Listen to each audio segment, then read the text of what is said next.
네, 토크앤더시티 코너로 넘어오셨습니다. 올해도 약 2주밖에 남지 않았습니다. 2024년 역시 AI 대세는 지속될 전망인데요. 핫한 IT 소식만 골라서 재미있게 풀어주는 시간이 될 것 같습니다. IT 커뮤니케이션 연구소의 김덕진 소장님 모시고 오늘은 구글의 제미나이 유튜브 프리미엄 논란에 대해서 들어보는 시간 갖도록 하겠습니다. 소장님 안녕하세요. 네, 안녕하세요. 반갑습니다. 김덕진입니다. 네, 감사합니다.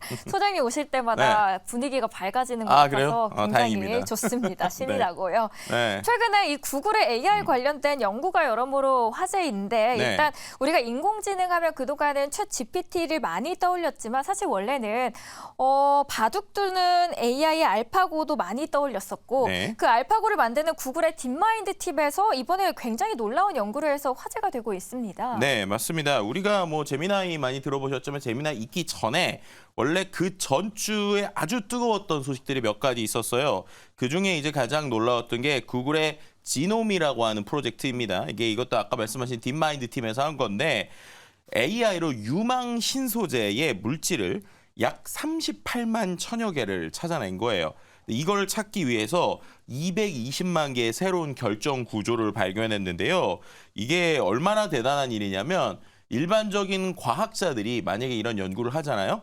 800년 정도 걸릴 일이라고 합니다. 근데 이 800년 걸릴 일을 어떻게 했느냐? 이 AI를 활용해서 금방 이제 찾아냈다. 이렇게 설명을 드릴 수 있는 것입니다. 과학자들이 무려 80도 아니고 8년도 아니고 800년 동안 해야 할 일을 한 번에 해냈다. 어떤 결과물들을 만들어낸 건가요? 네, 그게 어떻게 해서 800년인가라는 것을 이제 좀 우리가 이해를 하기 위해서 일단 이제 화학에 대해서 좀 이야기를 해야 될 것 같아요. 어렵네요. 네, 근데 이제 쉽게 설명을 한번 해볼게요. 네. 지구상에 이 화학이라고 하는 학문이 등장하고 나서 지금까지 과학자들이 원자 구조를 찾는 일을 했어요.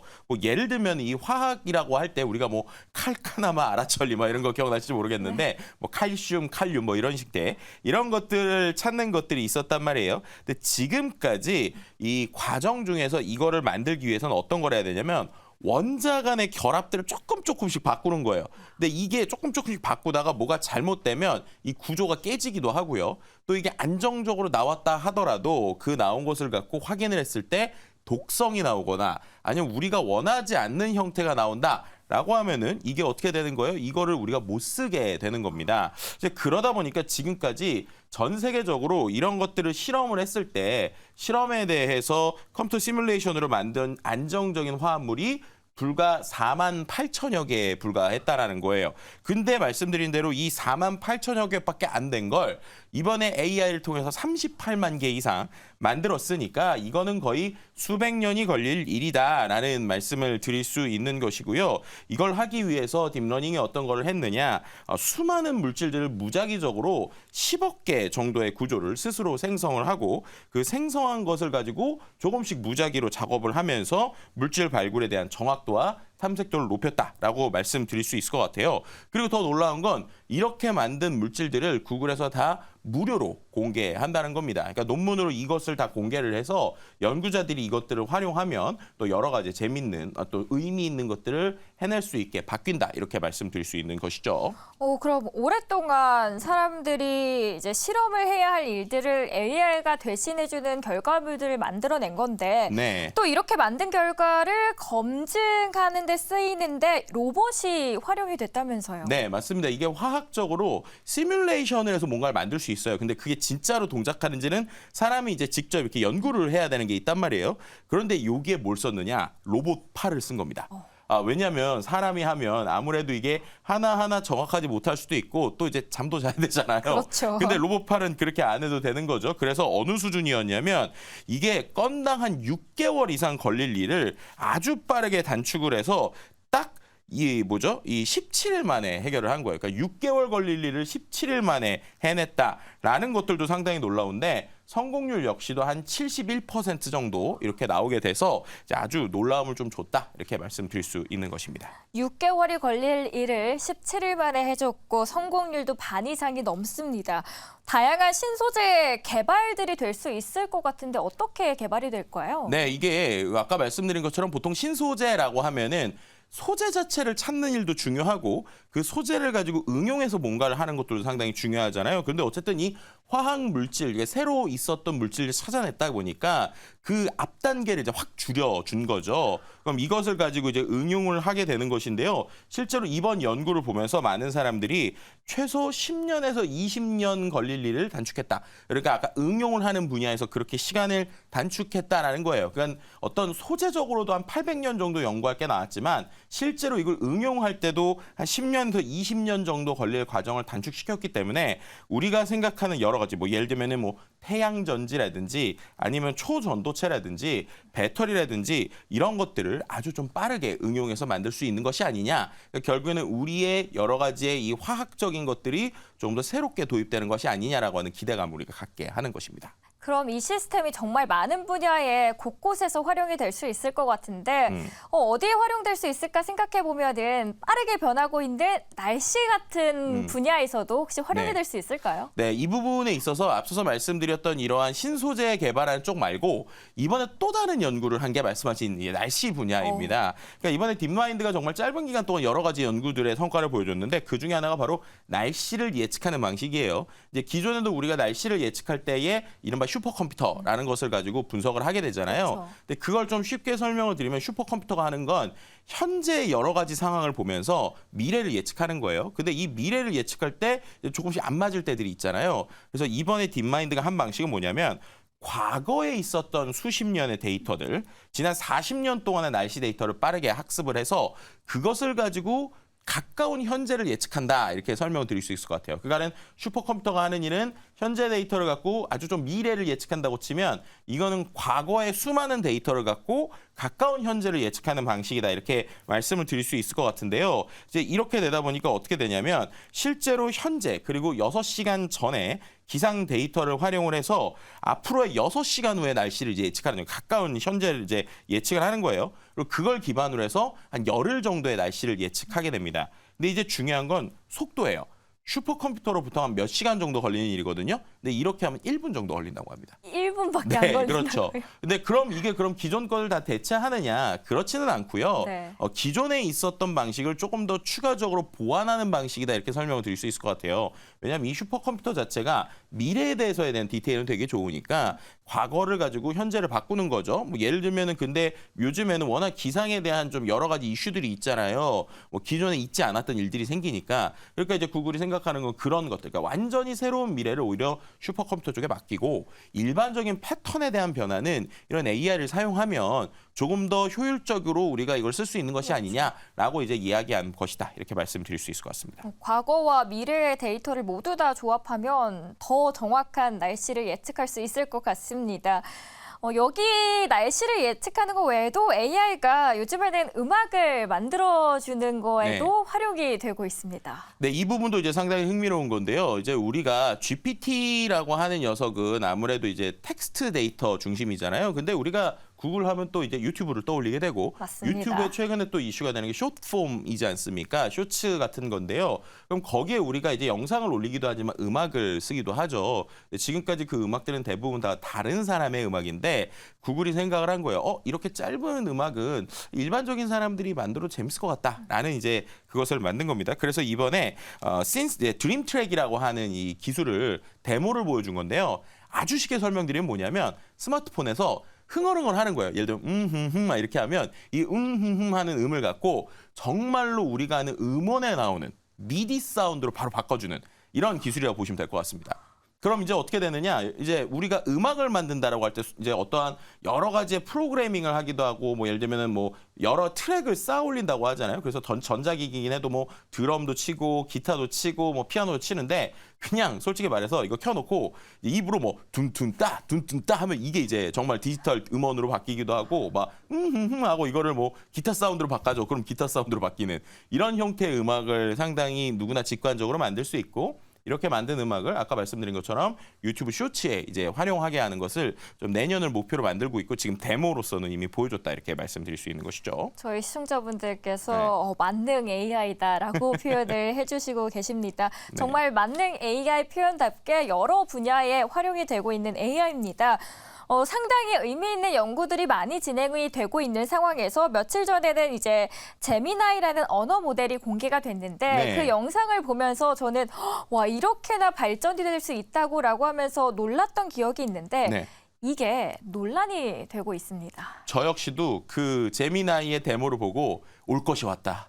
드디어 이제 우리가 알고 있는 자비스의 시대가 왔다. 이렇게 얘기를 했어요. 왜냐하면 이게 너무 대단했거든요. 어느 수준이야? 쉽게 말해서 이런 거죠. 그냥 종이에다가 그림을 그렸더니 그 AI가 이거는 센 것 같아요. 라고 하면 거기다 이렇게 물결 마크를 그렸더니 이거는 오리인 것 같아요. 라고 얘기를 하고 또 이제 뭐 지금 화면에 나오고 있네요. 저런 식으로 이제 오리입니다. 라고 얘기를 하기도 하고요. 또 제가 상당히 놀랐던 것 중에 하나가 뭐였냐면 얘한테 달 사진 있잖아요. 달 사진. 달 사진하고 골프공 요 두 개를 주고 이게 어떤 관계인 것 같아? 라고 했더니 얘가 예전에 아폴로 이제 우주선 있지 않습니까? 네. 그 얘기를 하면서 아폴로 14호에서 실제로 이제 달에서 골프를 친 적이 있습니다. 뭐 이렇게 얘기를 하기도 하고요. 저건 어떤 거냐면 지도상에다가 그냥 우리가 저 오리를 놓기로 하면 저희가 어디 있습니다라는 얘기를 하기도 합니다. 또 지금 나오는 것처럼 가위바위보를 하면 제가 뭐 이겼네요. 묵찌발을 하기도 하고 저렇게 손으로 새 모양을 하면 저거는 새가 날아가는 거예요. 저런 식으로 이제 보여주기도 하니까 전 이걸 보고 와 네. 세상이 정말 무서워지고 있구나 생각했습니다. 그렇죠. 근데 중요한 거는 저걸 보고 모두 다 와후했고 이제 조회수도 200만 이상 나왔는데 근데 너무 대단한데? 라고 생각했더니 알고 봤더니 저거는 편집된 영상이었다라는 얘기가 이제 뒤따라 나오는 거예요. 그러니까 이거를 참 뭐 조작이라고 얘기해야 될지 아니면 편집된 영상이라 할지 모르겠지만 어쨌든 얘기하는 건 우린 당연히 이런 걸 데모를 하면 실시간으로 뭔가를 보여주는 건 줄 알았더니 이것에 대한 아주 기능을 잘 보여주기 위해서 컷 편집한 영상을 보여준 것이다라고 하니까 당연히 사람들은 이거 뭐 하는 거냐? 이거 뭐지? 이거 구글이 사기치는 건가? 이렇게 이제 많은 사람들이 생각을 한 것이죠. 얼마 전에 뭐 바드 시연했을 때도 실망감을 안겨줬는데 네. 이번에는 그 실망감이 기대감으로 변하나 싶었지만 다시 한번 실망감으로 변한 것 같습니다. 네, 그러니까요. 그런데 구글이 실은 챗 GPT가 발표되고 얼마 되지 않아서 올해 초에도 비슷한 일이 있었었죠. 네, 말씀하셨던 그 바드가 처음에 나왔을 때입니다. 이제 3월에 비슷한 일이 있었어요. 이번엔 아무래도 이게 GPT-4, 그러니까는 새로 나온 GPT가 워낙 잘 나가니까 이걸 조금 빠르게 대처하고자 마케팅 수단으로서 한 것이라고 보이고요. 앞서서 3월에 어떤 일이 있었냐? 챗 GPT가 나오고 나서 워낙 열풍을 일으키니까 우리도 이거 할 수 있어 라고 하면서 바드를 버전을 보인 거예요. 근데 이제 그때도 어떤 거냐면 바드의 시연 영상이 문제가 됐습니다.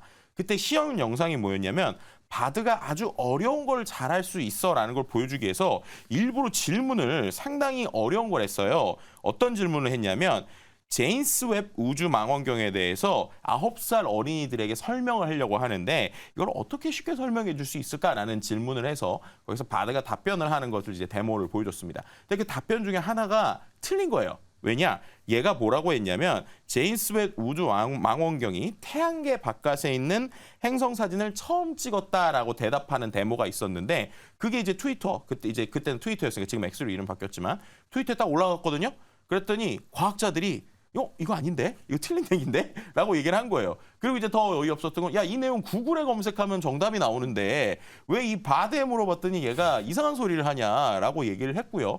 모두 다 아시다시피 그러고 나서 주가가 구글이 이제 폭락하는 이런 모습을 보여주기도 했죠. 그때도 결국 너무 조급한 것이 아니냐라고 했는데 실은 이번에 제미나이 같은 경우에도 원래 여러 언론에서는 이게 좀 이슈가 있어서 아마 내년에 발표될 것 같다라고 얘기를 했거든요. 저도 그렇게 알고 있었는데 갑자기 기습 발표를 한 거죠.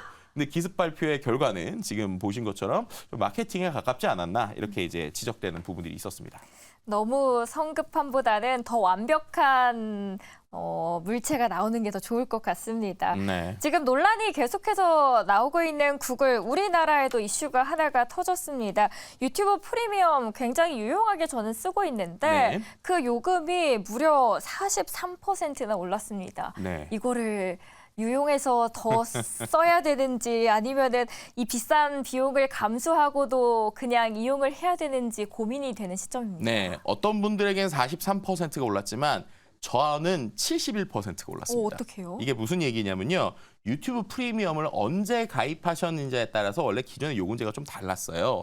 그러니까 지금 이번에 올린다고 한 게 월 1,450원에서 14,900원으로 올린다는 겁니다. 그래서 43%가 오르는 건데요. 실은 이 유튜브 프리미엄을 2020년 9월 이전에 가입하신 분들은 이게 금액이 계속 올랐어도 월 8,690원에 썼어요. 제가 그렇게 썼습니다. 근데 이번에는 이렇게 예전에 쓰시는 분들조차도 다 똑같이 가격을 올린다는 거예요. 그리고 그 유예 기간을 3개월을 줬습니다. 3개월 안에 동의 안 하면 이거 어차피 연장 안 되고 그러면은 재가입하면 무조건 가격 오른다는 거죠. 그렇게 되면은 71%가 오르고요. 이제 아마 이것도 꼭 말씀드리고 싶은데 내가 이 유튜브 프리미엄 결제를 PC에서 하는 게 아니라 내가 아이폰에서 한다. iOS에서 한다면 또 iOS 수수료가 있거든요. 그럼 그걸 다 합하면 얼마까지 가느냐? 한 달에 19,500원까지 갑니다. 그러니까는 19,500원 거의 2만 원 돈이잖아요. 그럼 네. 2만 원 내고 내가 광고 안 보는 걸 택할 거냐? 아니면은 2만 원 안 되고 광고 많이 볼 거냐? 그리고 음악을 들을 때 조금 불편할 거냐? 이거를 택일해야 되는 상황이다. 뭐 이렇게 말씀드릴 수 있습니다. 그런데 사실 이게 우리나라만의 문제가 아니라 요금을 인상하는 거는 오히려 우리나라는 뒤늦게 온 편이고 네. 미국 쪽에서는 먼저 시행이 되고 있었죠. 네, 그리고 그때도 좀 이슈가 됐었어요. 왜냐하면 실제로 기존에 미국에서 7월 19일 전에 요금이 11.99달러였거든요. 근데 그게 2달러 올라서 13.99달러가 됐습니다. 근데 중요한 건 그 요금 인상을 누가 먼저 알았느냐? 언론이 먼저 알았다는 거예요. 이게 무슨 얘기냐? 사람들에게 이거를 공지한 게 아니라요. 어느 순간 봤더니 11.99달러가 13.99달러로 올라 있는 거예요. 그래서 미국에 있던 언론들이 아니 이거 왜 올랐냐라고 이제 구글에게 얘기를 했더니 뭐 별다른 이제 해명이 없고 그냥 인상이 된 거다라고 얘기를 했고요. 우리나라랑 지금 미국에서 똑같은 건데 그거 왜 이렇게 인상 폭이 있느냐? 미국에서는 2달러 올랐고 우리나라에서 49% 올랐잖아요. 그래서 우리나라에서 왜 이렇게 오른 것이냐고 물어봤을 때 답변이 그런 겁니다. 그냥 경제 상황에 좀 변화가 있어서 올렸다. 그럼 이렇게 됐을 때 몇 퍼센트 올리는 것들이 참 애매한 부분이 있다라는 것이죠. 그리고 이게 참 이제 고민이 되게 되는 게 특히 우리나라 같은 경우는 유튜브 관점에서 보면 아주 매력적인 국가예요. 왜냐하면 우리나라가요. 지금 어느 수준이냐면 사람들이 유튜브를 한번 다운로드 받았을 때 한 번 다운로드 받는 사람들이 쓰는 비용 그게 전 세계에서 제일 많습니다.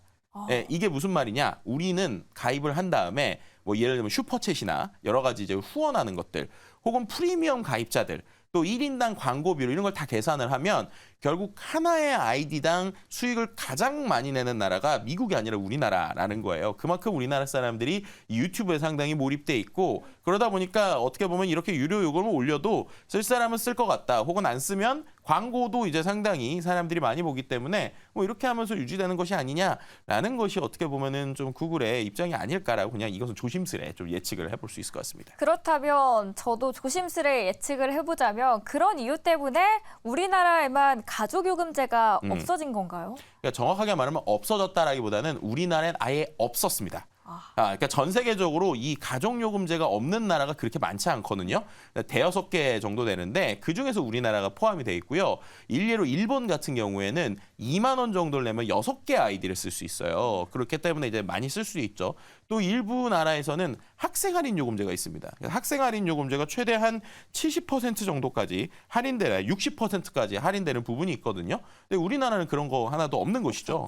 예, 쉽게 말하면 그런 거 없이도 많이 쓰니까이라고 이제 좀 쉽게 설명드릴 수 있을 것 같고요. 또 이러다 보니까 또 어떤 이슈가 있느냐?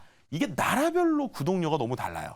그러니까 이게 아주 큰 이슈입니다. 왜냐하면 우리나라가 이렇게 되면 거의 2만 원 돈이잖아요. 억울합니다. 그렇죠. 근데 튀르키예에서 만약에 가입을 하면 2,600원입니다. 네, 거의 뭐 좀 극단적으로 얘기하면은 10분의 1 수준 뭐 이렇게까지 와. 얘기할 수도 있고요. 뭐 이집트나 아르헨티나에서 가입해도 한 사람 3,000원 꼴인데 똑같은 서비스잖아요. 똑같은 서비스. 똑같은 서비스인데 우리가 이렇게 금액을 많이 내야 되는 상황이다. 뭐 이렇게 말씀드릴 수 있는 것이죠.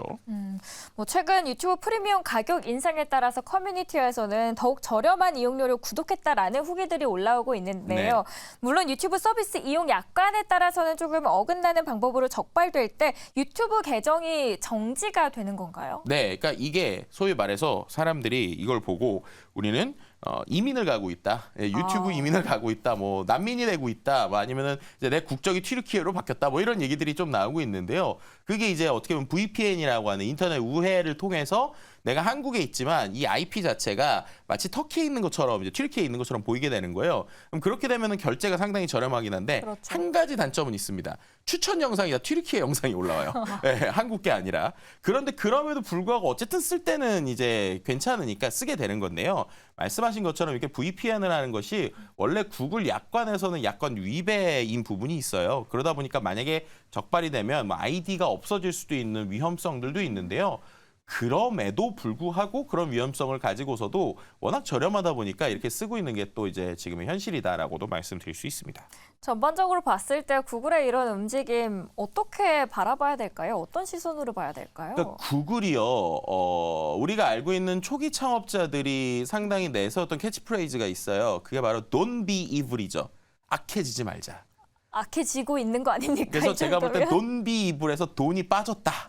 be evil이 되고 있다. 뭐 이렇게 설명을 드릴 수밖에 없을 것 같은데요. 근데 어떻게 생각하면 이것은 플랫폼이 어떠한 시장을 차지했을 때 생기는 락인 전략이라고 볼 수 있을 것 같아요. 하지만 이제 사용자들 입장에서는 이게 어느 정도 좀 단계별로 금액이 올랐으면 좋겠는데 갑자기 올린다는 것에 대해서 이제 놀라고 있는 거고요. 하지만 지금까지 가격 인상의 히스토리를 봤을 때 결국에는 조금 올리나 많이 올리나 어느 정도의 여파는 있고 여파가 있음에도 불구하고 쓸 사람 쓰고 쓰지 않을 사람은 안 쓰기 때문에 오히려 어떻게 보면 구글 입장에서는 한 번에 크게 올리는 것들에 대해서 좀 이렇게 공격적으로 나왔다라고 볼 수 있을 것 같습니다. 전 세계적으로 뭐 예를 들면 미국 기업을 제외한 나머지 특히나 유럽 같은 경우에는 이런 빅테크들이 한 번에 가격을 올리는 것들에 대해서 우리가 어느 정도의 제재나 가이드라인을 만들어야 되는 것이 아니냐는 이야기가 나오고 있거든요.